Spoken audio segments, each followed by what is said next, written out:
Japón necesita armas nucleares. Así lo afirma una fuente de la oficina de la primera ministra japonesa. Esta persona está involucrada en la elaboración de la política de seguridad de Japón en el gobierno dirigido por la primera ministra Sanae Takaichi. Y la propia Takaichi ha hablado de la necesidad de que Japón reexamine sus principios no nucleares. Así que esto es algo que ya ha estado en su radar. Y ahora tiene a un miembro de su gabinete hablando abiertamente de esto con los periodistas.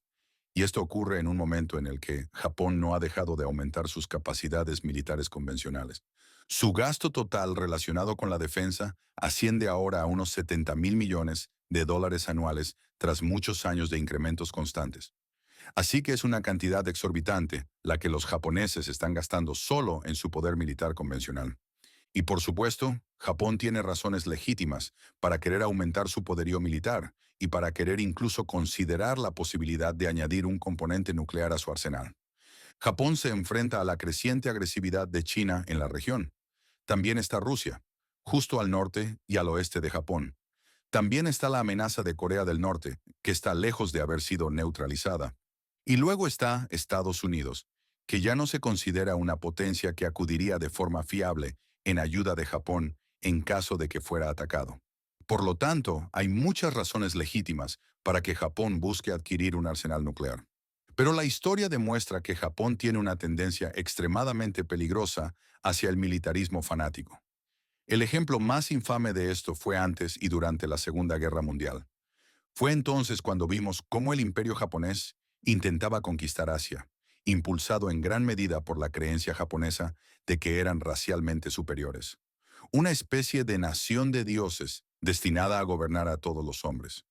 Esa fe tóxica hizo que las conquistas de Japón fueran despiadadas más allá de lo imaginable.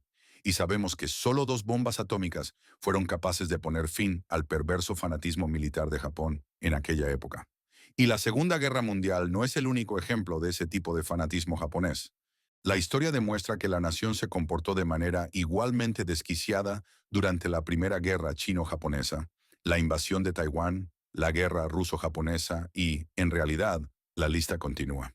Este fanatismo fue la razón por la que Estados Unidos y otras potencias aliadas obligaron a Japón a renunciar a la guerra al final de la Segunda Guerra Mundial. Y por eso incorporaron el pacifismo en la Constitución japonesa con el famoso artículo 9. Pero ahora, 80 años después del final de la Segunda Guerra Mundial, el Japón moderno está abandonando rápidamente el pacifismo y volviendo al militarismo total, e incluso hablando de desarrollar su propio arsenal de armas nucleares con una capacidad destructiva inimaginable. Y cuando consideramos toda esa escalofriante historia, creo que deberíamos estar muy preocupados por el retorno de Japón al militarismo y su deseo de discutir abiertamente la necesidad de armas nucleares. Así que la historia realmente hace sonar la alarma aquí, pero también lo hace la profecía. Las escrituras muestran que en la última guerra mundial, uno de los principales actores será una alianza asiática tremendamente poderosa. Estará liderada por Rusia. Pero Ezequiel capítulo 38 y versículo 6 también enumera algunos nombres antiguos de los pueblos que conforman el Japón moderno y muestra que ellos también formarán parte de esta poderosa confederación asiática. Así que cuando vemos que el Japón actual abandona rápidamente el pacifismo y cualquier apariencia de pacifismo y se precipita hacia la militarización, eso está preparando el escenario para que la profetizada Alianza Asiática se convierta en una potencia militar increíblemente fuerte. Tenemos un folleto gratuito sobre esta futura alianza asiática.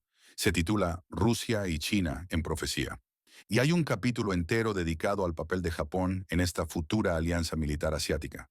Así que, por favor, si no tiene un ejemplar de Rusia y China en profecía, es un folleto gratuito. Los animo a que visiten latrompeta.es y solicite un ejemplar.